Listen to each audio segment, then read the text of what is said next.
This is Cole. We're going to be building a cat house today. These are the boards you're going to be needing. You'll see how they all go together later. You'll need some scraps of carpet and some twine. Alright, so we're first going to start by putting these two 2x4s and screw them together.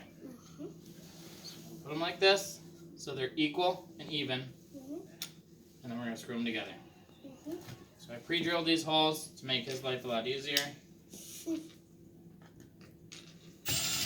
Here you go. Now you finish. Yep, you do it. I'll hold them level for you. Good. Go ahead. Whoa. Hold it tight. You want help? Yeah. Okay. Go ahead. Okay, that's good. Alright, you're going to continue going You're so fast. until they're all completely drilled together. Pause. Now I'm... You do it.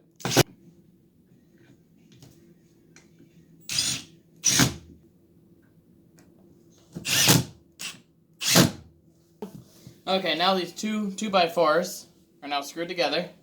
And the next thing we're going to do is we're going to wrap them with this twine. We'll show you how next. Alright, you ready? Alright, so next you're going to find which side of the board is going to be your back. We're going to use the back as the screw side.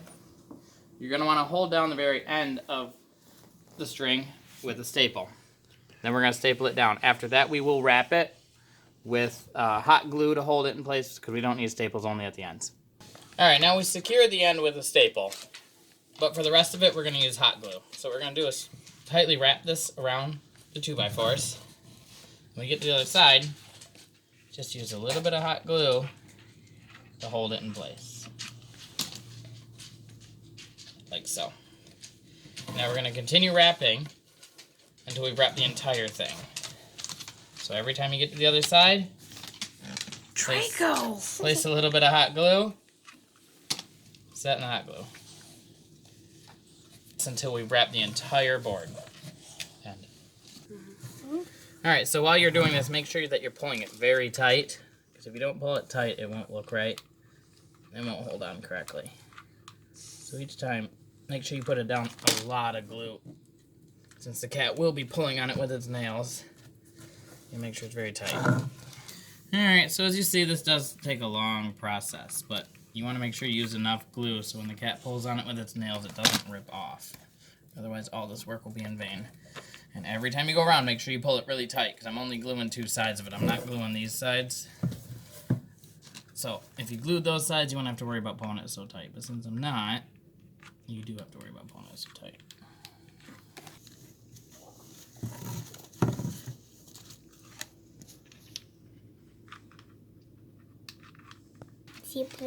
Alright, time to switch up worker because my feet are falling asleep, so now it's her turn. Alright, so as you see, we're at the very end of it, but we don't have enough string to go around again. So we want to make sure our staples are always at the back side so the cat doesn't catch his nails on it. So we're going to cut this one about in the middle, then we're going to put another staple and start a new piece of string. Alright, so as you see, I cut that one and stapled it down. Now we're going to start our new one and staple it right next to it. Alright, after you put those, start the new one, you're just going to continue wrapping it like you have been.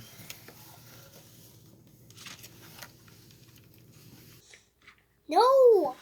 Because we don't plan to stay inside forever. We're almost at the very end. And we're going to remember, we got to watch what side is the back side, so we make sure that we cut it and staple it at the right side. Now, if you do run out of string early, it's no problem. We'll just hack off the end. Not a problem. Cool? What? After this one, I'm going to need a glue stick, bud. Okay. Alright, this is the last time around, because we're at the very, very top. Now, this is the front side, so we got to make sure that we wrap at least all the way around to the back, so the staples are always on the same side. Oops. Of course, that goes on the video. So I'm going to do a little bit of glue here.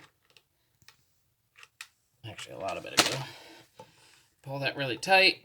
Press it down for a second. Then we're going to cut it right here and staple it, which I lost my scissors. Here we go. So we're going to come down.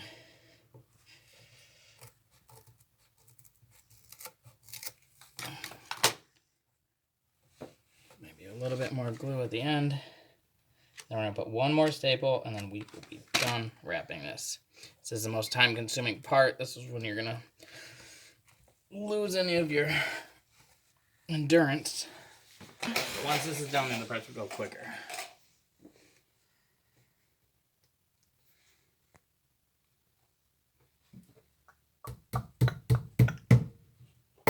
Oops.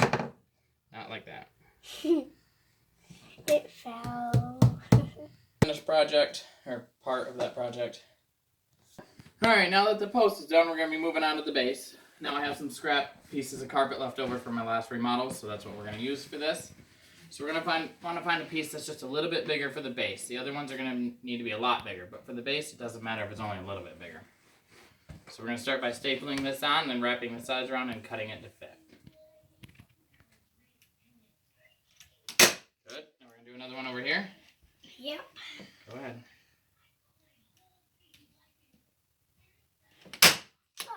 Alright, so this is the carpet stapled on the bottom. Now we don't care about entirely wrapping it, since it is only the bottom, and you won't see it. The other ones we will have to entirely wrap. Alright, here's all the pieces. They're all now wrapped in carpet, and now the assembly comes. So one of them is going to be the base, which is the one I showed you earlier. The other one's going to end up being a cat box. Alright, so next step is just to screw the bottom base and then the house base to the 4x4 of the walls. Go. There we go. This is the finished product. The lighting's not the best, but you get the idea. It's just a big bed to lay inside or on top of. Here it is. What do you say, Cole? Thank you for watching.